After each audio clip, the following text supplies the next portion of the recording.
Afternoon friends. তো আমি এখন বসে পড়েছি খেতে। রান্নাবান্না কমপ্লিট হয়ে গেছে, স্নান হয়ে গেছে, সব কিছুই হয়ে গেছে। এখন বসে পড়েছি খেতে। সব রকম একদম রান্না কমপ্লিট করেছি আজকে। অনেক কিছু রান্না করেছি, সেগুলো তোমাদের সাথে শেয়ার করব কী কী রান্না করেছি। আর রোজ তো একদম রান্না তুলে তুলে দেখাই।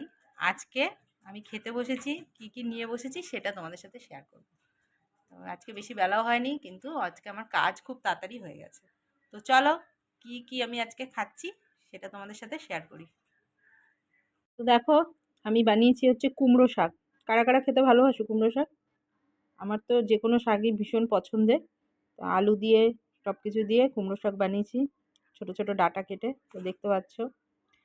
আর এখানে আছে হচ্ছে তোমার ডিম ডিম অমলেট করে সেটাকে মানে কারি বানিয়েছি আর কি, একদম কষা কষা করে, একদম অমলেট করে।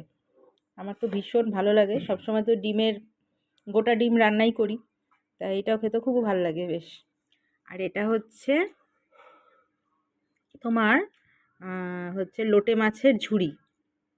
লোটে মাছও আমি রান্না করি অনেক রকমভাবেই, আলু দিয়ে দিয়ে এটা হচ্ছে আজকে ঝুড়িটা বানিয়েছি। আর এটা হচ্ছে একটা পাঁচ তরকারি, নিরামিষ পাঁচ তরকারি। একদম সব রকম সবজি আছে এটার মধ্যে, কুমড়ো আছে, বেগুন আছে, তারপরে আলু আছে, সব রকম সবজি দিয়ে, আর পটল আছে, অনেক মানে যা যা সবজি দেয় পাঁচ তরকারিতে সেই হচ্ছে তরকারি। আর তার সাথে তো চাটনি আমি বলেইছিলাম যে বানানো আছে আমার, তো সেই চাটনি নিয়ে বসে পড়েছি।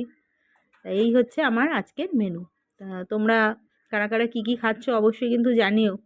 তো চলো খেয়ে নিই এবার, টাটা।